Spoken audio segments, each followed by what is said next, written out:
Hello बच्चों, let's read this question. Addition of NH4Cl does not affect the pH of solution of NH4OH.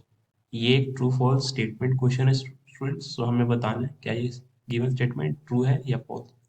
For that please note the key concept of this question which says the common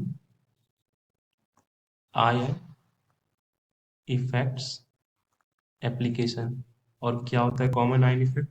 it says that if an ionic salt is in equilibrium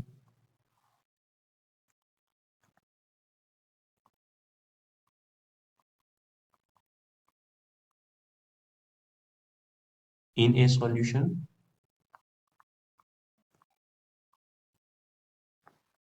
then if the salt containing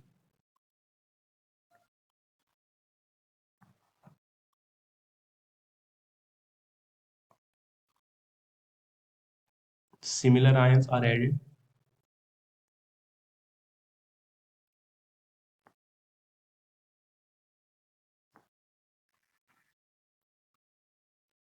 to it, then its equilibrium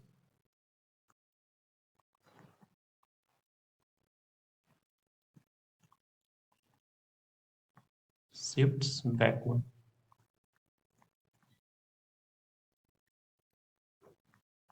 And this common ion effect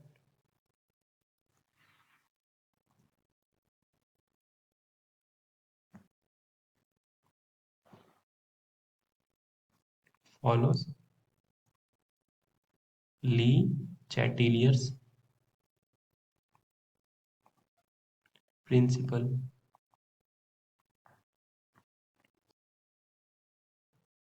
NH4OH,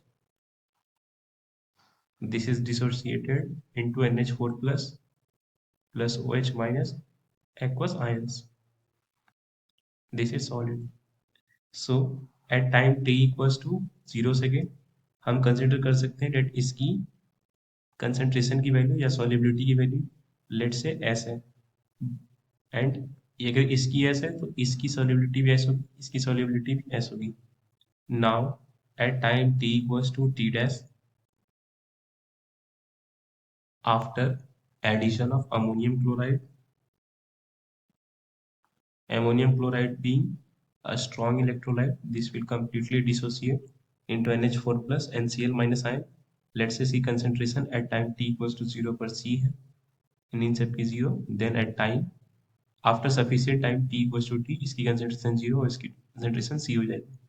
तो NH4 plus beaker में, एक ही beaker में दो reaction होने की वजह से जो नेट कंसंट्रेशन NH4 की आएगी, this is C plus S and this is C plus S. तो इसका मतलब इसमें अमोनियम आयन की कंसंट्रेशन इंक्रीज हो गई है. अब ली चैटेलियर प्रिंसिपल से हम कह सकते हैं डेट प्रोडक्ट की कंसंट्रेशन इंक्रीज हो गई, सो ये रिएक्शन उस तरफ फॉरवर्ड होगा, मूव फॉरवर्ड होगा, ताकि इसके एडिशन के इफेक्ट को नलीफाई कर सके. तो इस रिएक्शन को पीछे जाना चाहिए ताकि जो एस बन रहा था हमारा वो बनना कम हो जाए, ताकि वो जो कंसंट्रेशन बाहर से सी ऐड हुआ है वो नलीफाई हो जाए, उसके इफेक्ट को नलीफाई हो जाए. सो अगर ये रिएक्शन बैकवर्ड जाएगी तो आप at time T equals to T जो सबकी सॉल्युबिलिटी थी एस डैश, एस थी, ये एस डैश हो जाएगी.